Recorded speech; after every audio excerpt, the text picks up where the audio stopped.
Eu estou conversando com a doutora Marísia Prado de Carlo, o assunto é cuidados paliativos. Aqui nesse intervalo ela estava falando da dificuldade que é trabalhar esse problema, porque afinal de contas nós estamos falando de uma morte próxima, né? Tanto da pessoa que está internada no hospital, quanto da família que está vivenciando todo aquele problema. Eu perguntei no bloco anterior sobre a formação, o perfil do profissional, tá? Se é vocação ou se aprende. E eu pergunto agora se há faculdades ou se há disciplinas específicas para esse trabalho. No Brasil não existe ainda muito estabelecida essa formação em cuidados paliativos.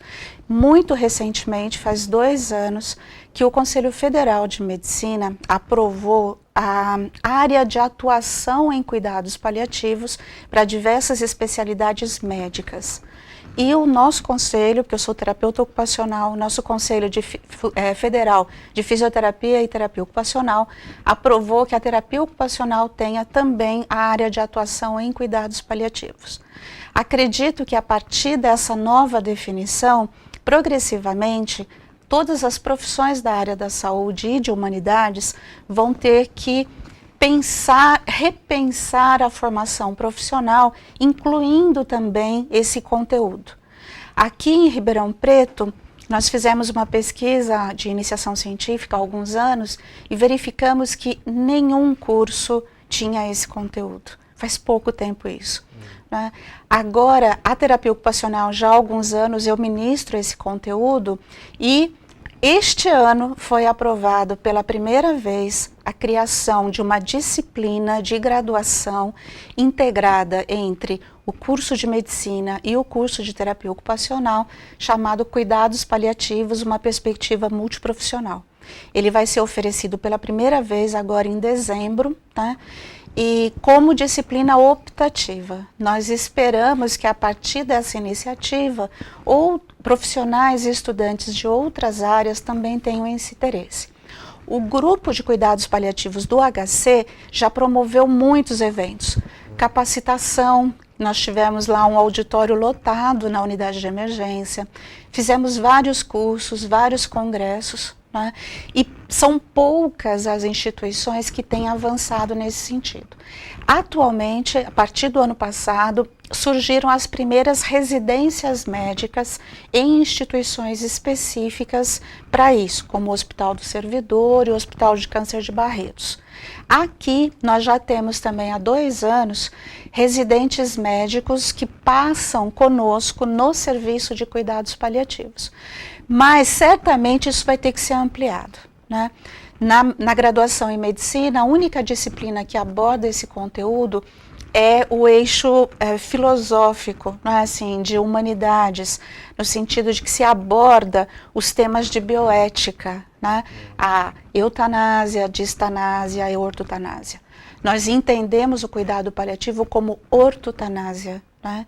Que é deixar que a vida tenha seu curso naturalmente, sem antecipar, né? Isso não é eutanásia, mas também sem retardar o acontecimento da morte, que é prolongar o processo de morte, que seria a distanásia. Mas um trabalho que a senhora, que o HC, que eu li, aliás, vamos resumir a conversa que eu li, diz lá que há um prolongamento da vida em dias.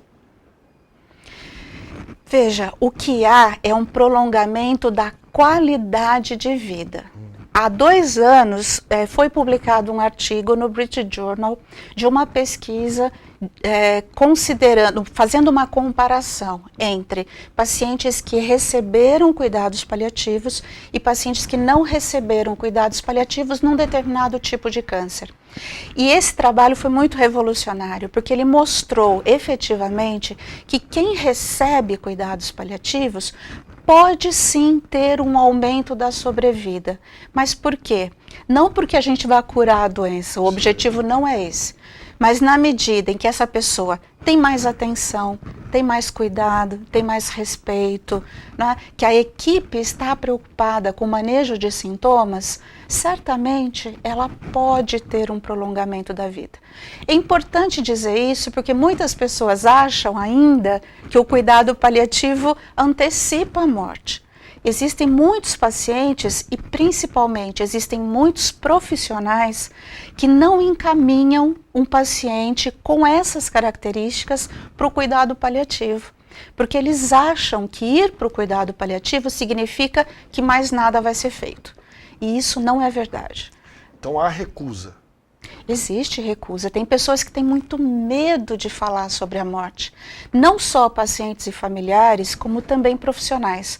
Muitos profissionais se sentem impotentes diante da morte ou da perspectiva da morte, né? E a nossa cultura, ela é muito hedonista, né? Nós queremos olhar para aquilo que é prazeroso, para aquilo que é bonito, e nós nos recusamos a olhar para a morte, né? Sendo que a única certeza que nós temos é que todos nós vamos morrer. Agora, como nós vamos morrer?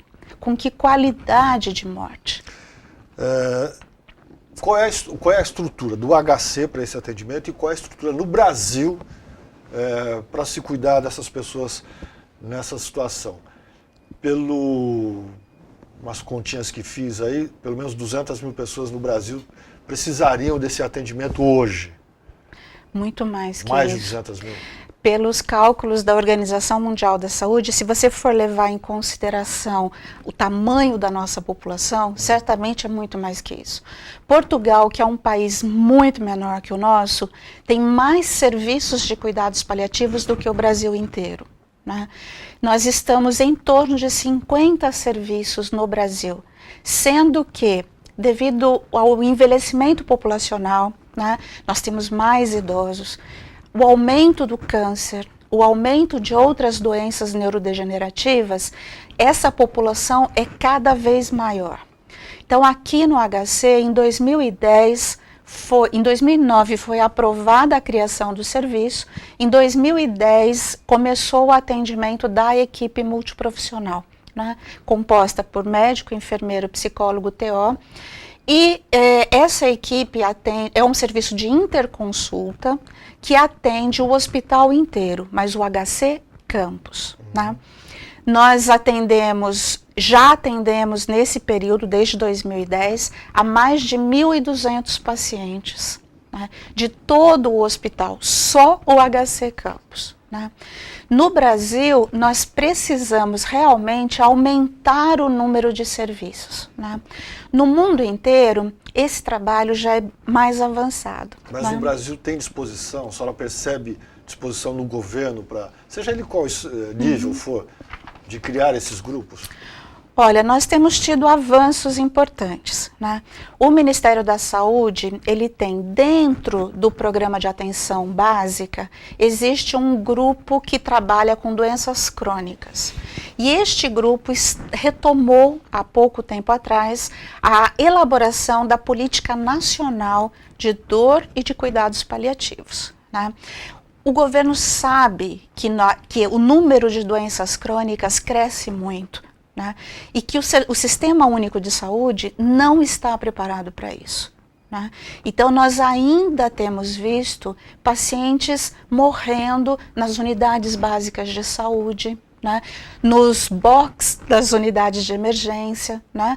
Muitas vezes morrem em casa totalmente desassistidos, porque os hospitais têm tanta dificuldade com leitos que eles acabam privilegiando aqueles pacientes que estão ainda numa condição que nós chamamos de modificação da doença, o chamado tratamento curativo. E os pacientes que estão morrendo, eles têm muita dificuldade de receber atendimento, até porque tem que ser um atendimento diferenciado, né? Então, este ano passado, pela primeira vez, nós tivemos 2 projetos de cuidados paliativos aprovados dentro do edital do PPSUS, né, que é um edital especial, Ministério da Saúde com o governo e a FAPESP. O nosso projeto é um deles. Então, neste momento, nós estamos realizando essa pesquisa de desenvolvimento de um software para a identificação e avaliação da população atendida em várias unidades do Complexo HC e do Serviço de Atenção Domiciliária aqui do município de Ribeirão Preto, porque nós precisamos olhar quem são essas pessoas. Eu vou pedir para a senhora, nós vamos fazer um outro intervalo para ficar com o tempo correto, e na volta eu queria abordar mais com a senhora o trabalho junto a essas pessoas, ou às vezes na cama do hospital, ou às vezes na casa do paciente. No intervalo a gente já volta.